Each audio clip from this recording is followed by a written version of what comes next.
নহয় মানে যদি কোনোবা মই নাজানো শাসক পক্ষত যদি অকল দৈত্য দানৱবিলাক আছে মই নাজানো আমি মানুহবিলাক আছিলোঁ মানুহে আমি হাঁহি তামচা কৰি থাকোঁ হয়নে নহয় এতিয়া মই কিবা এটা কৈ দিওঁ যে আপোনাৰ হাঁহি এটা ওলাইছিলে নহয়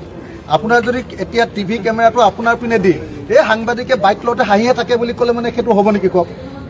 আমি যেতিয়া বন্ধু হিচাপে কথা পাতি আছোঁ আমি চাওক কেইদিনমানৰ আগলৈকে আপোনালোকে বজাই আছিলে যে একদম বিৰোধীৰ মাজত কাজিয়া কাজিয়া কাজিয়া কালি বিৰোধীৰ মাজত ইমান ধুনীয়া হাঁহি ফূৰ্তি তামচা হয়নে নহয় আমি আমাৰ মৰমৰ ভাই আমি কি কয় আমাৰ লুৰিনক কৈ আছোঁ যে তই সোনকালে বিয়া পাতিব লাগে হয়নে নহয় কওক সেইটো আপোনালোকে কেনেকুৱা ফূৰ্তি আপোনালোকে ক'ব লাগে যে বিৰোধীৰ মাজত পৰিৱেশ বৰ ধুনীয়া হৈ গ'ল দেই এওঁলোকৰ মাজত বন্ধুত্ব সাংঘাতিক বৃদ্ধি পালে এইবাৰ আৰু ২৬ত কোনো পধ্যে বিজেপিয়ে নোৱাৰে নিউজটো তেনেকুৱাই হ'ব লাগিছিল নিউজ লাইভে গৈ আৰু কোনোবাই গৈ উল্টাকৈ কৈছে বোলে এওঁলোকে আলোচনা কৰা নাই এওঁলোকে বোলে হাঁহি তামচা কৰিছে হাঁহি তামচা কৰিছোঁ মানে আমাৰ মাজত বুজাবুজি খুব ভাল আমি খুব ধুনীয়াকৈ বিজেপিক হৰুৱাব পাৰিম বুলি বুজি পাইছোঁ আৰু ২৬ত হৰুৱাম